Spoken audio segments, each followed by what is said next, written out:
বিশ্ববিদ্যালয়ে যদি কোনো আন্দোলনের আবির্ভাব হয়ে থাকে আর ছাত্রদের চক্রগুলোর অগ্রগতির যাত্রার একমাত্র মূল ধারক আজকে কম্পিউটার কোচিং সেন্টার। ভাইবা দেওয়ার পর প্রাইমারি রেজাল্ট যেদিন হয় সেদিন আমি আমার বাবার চোখের পানি দেখছিলাম। আর আমার বাবার চোখের পানি দেখে আমি সেদিনে প্রতিজ্ঞা করছিলাম, আল্লাহ আমি যদি পৃথিবীতে বেঁচে থাকি তাহলে একদিন হলেও আমাকে সরকারি চাকরি করাইবে, একদিনের জন্য হলেও। যা লালমনিরহাট জেলার বাংলাদেশ সুপ্রিম কোর্টে অফিস সহকারী কাম কম্পিউটার মুদ্রাকরি, এখানে সুপ্রিম কোর্টের পদ হলো অফিস সহকারীতে সম্মিলিত মেধা তালিকায় প্রথম হয়েছেন। সুপ্রিম কোর্টে আমাদের তিনজন প্রশিক্ষার্থী চাকরি হয়েছেন। একজন হলো লালমনিরহাট জেলার নুরুল আমিন, আরেকজন ছিল ঝিনাইদহ জেলার আলমগীর হোসেন, আরেকজন কুড়িগ্রাম জেলার হারুনুর রশিদ।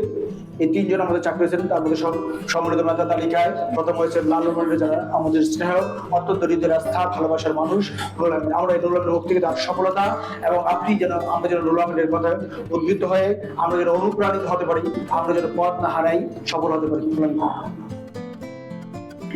আসসালামু আলাইকুম, আমি মোহাম্মদ নুরুল আলম, বাসা লালমনিরহাট। আমার চাকরি হয়েছে গত 30 তারিখ রেজাল্ট হয়েছে বাংলাদেশ সুপ্রিম কোর্টের হাইকোর্ট বিভাগে অফিস সহকারী মেধা তালিকায় প্রথম। আমি আসলে জানতাম না যে আমার চাকরি হয়েছে। আমি বিগত 2 ঈদে বাড়ি যাই নাই। এক কারণে বাড়ি যাই নাই যে আমার কোনো আইডেন্টিফিকেশন নাই। আমি বাড়ি যাবো কিভাবে? আমার মা রান্না করে আমাকে বলে, বাবা বাড়ি আসি না কেন? আমি বলি বাড়ি যাবো কোন মুখ দিয়ে? যেখানে ফোন দেয় সেইখানে বলে কি চাকরি কি হইলো, কথা বলতে পারি না। তো যমুনা ব্রিজের উপরে আমি দাঁড়াই আছি, আমার এক ভাই ফোন দিয়ে বলল, নুরুল ভাই করে তো রেজাল্ট হয়েছে দেখছো? আমি না। তুমি কি ঠিক আছো? হ্যাঁ আমি ঠিক আছি। তোমার পেশা? আমি একটু সর্বদা একটু হাই প্রেশারে থাকি। উনি বলল তোমার পেশা ঠিক আছে? আমি হ্যাঁ ঠিক আছে। তোমার কিছু বললে তুমি কি ঠিক থাকতে পারবা? আমি হ্যাঁ পারবো, বলেন। আমি আবার আমার রোল নাম্বারটা ওনাকে দিয়েছি যে ভাইয়া যদি কোনো সময় রেজাল্ট আসে তাহলে আমাকে একটু নক দিয়ে, আমার ভাইবা রিটেন দুইটা ভালো হয়েছে। উনি বললো যে বলবো, হ্যাঁ বলেন। উনি বললো যে তুমি হাইকোর্টে মেধা তালিকায় প্রথম হয়েছো। বাসে তো আমি কান্না শুরু করে দিছি যে কি অবস্থা আমার, কি এমন হইলো? সম্পূর্ণ বাসের লোক বলে যে সুপ্রিম কোর্টের মতো জায়গায় চাকরি হইলো।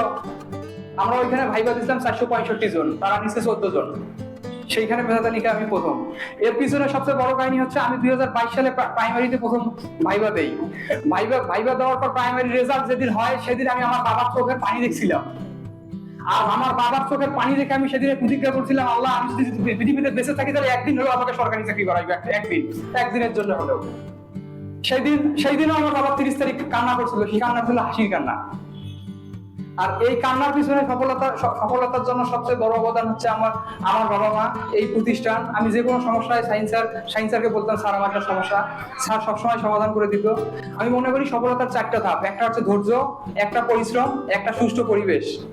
আমি কখনোই জানতাম না, আমি ভাবছিলাম আমি এইবারও বাড়ি যাবো না। আমার মা বলতেছে বাড়ি আয়, আমি যাবো না। আমার মা কান্না করে বলতেছে তুই যদি না আসিস আপনি এবার মরার মধ্যে দেখবি। দেশের পরিস্থিতি, মা বলতেছে থাকা যাবে না, তুই চলে আয়। আমি সকালে ব্যাগ যখন আমি হাতে নেই, আমি বলি বাড়ি যাই, কি নিয়ে বাড়ি যাবো? কিন্তু আল্লাহ আমাকে নিরাশ করে নাই, অর্ধেক রাস্তাতেই কিন্তু দিয়ে দিছে। এজন্য আল্লাহর উপর বিশ্বাস রাখবেন। ভালো পরিবেশের মধ্যে আছেন, আপনারা এই পরিবেশের মধ্যে থাকেন, নিজের লক্ষ্যের টানে দ্রুত ছুটে চলেন। ঢাকা বিশ্ববিদ্যালয়ে যদি কোনো আন্দোলনের আবির্ভাব হয়ে থাকে মধুর ক্যান্টিন আর ছাত্রদের চক্রগুলোর অগ্রগতির যাত্রার একমাত্র মূল ধারক আজকে কম্পিউটার কোচিং সেন্টার।